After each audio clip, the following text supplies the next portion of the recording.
Qu'est-ce que Dieu veut dire par être passionné de Christ? Ce n'est pas un sentiment, comme je vous l'ai dit, que vous avez quand Dieu vous parle. Oh, je frémis à ta voix. Je frémis. Tu peux frémir, mais si ce qui est là, tu ne fais pas. Tu n'aimes pas Dieu. De quoi parle-t-il? Il dit ceci.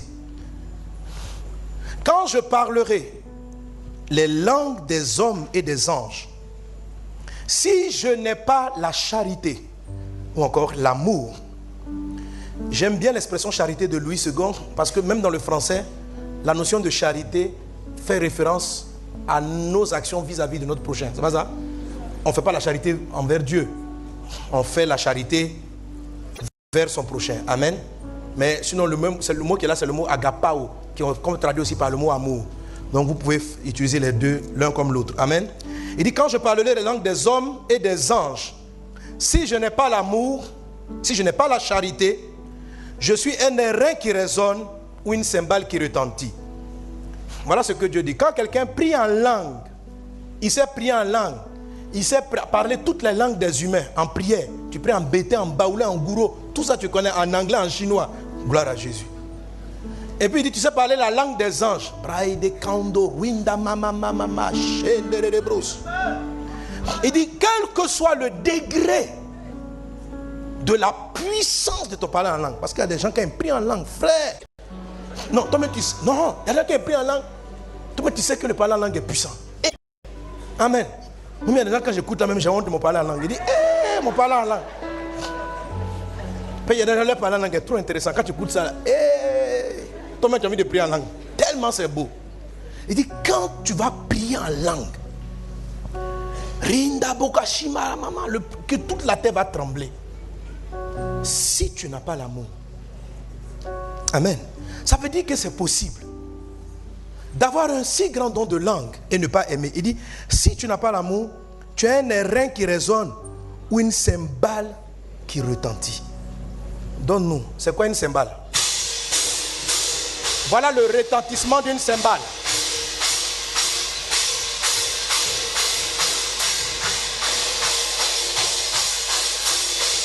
Tape toutes les cymbales.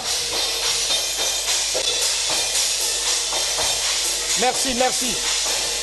Toi-même, tu fermes les oreilles. Ça agresse. Je sais qu'il y a certains mecs qui ont voulu enlever leurs chaussures pour le lapider. Ça énerve. Une cymbale qui retentit, c'est irritant. Quand quelqu'un n'a pas l'amour, c'est comme ça sa prière est entendue au ciel.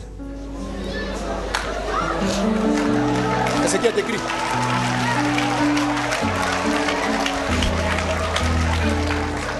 Paul dit, quand je parlerai en langue, la langue des anges et des hommes, si je n'aime pas ce que ma prière fait, ça ressemble à de l'airain qui sonne ou une cymbale qui retentit. Donc tu es concentré d'un puissant sujet. Rinkabayaka, fais le truc. Robayababa, robaba, briaba, bio. Arrête. Dieu même dit, on dit il y a un vacarme au ciel. Dieu dit, il dit, les anges, allez arrêtez-le. Donc, à un moment donné dans ta prière, tu sens que le Saint-Esprit ne veut même pas que tu continues à prier. Tu sens que, on dit, mon ami, c'est bon, va au travail. Et ta prière devient lourde. On dit, c'est mieux, il faut aller au travail.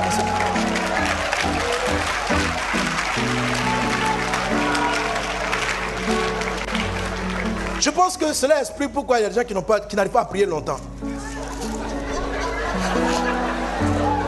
Parce que entre les anges, le Saint-Esprit vient, on dit pardon, tu vois, c'est bon, on a compris.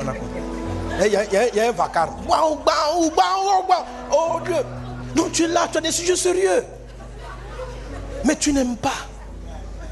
Tu as des sujets importants, tu les amènes vers Dieu. Oh Père, regarde, les années passent. Je ne suis pas encore marié. Ça fait je veux me marier. Je suis fatigué. Seigneur, je veux l'argent. Il me faut de l'argent. Je suis dans les problèmes. On dit d'avoir la foi. J'ai la foi.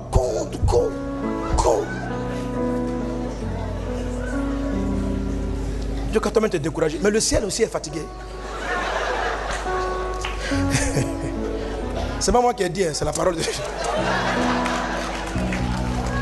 Amen.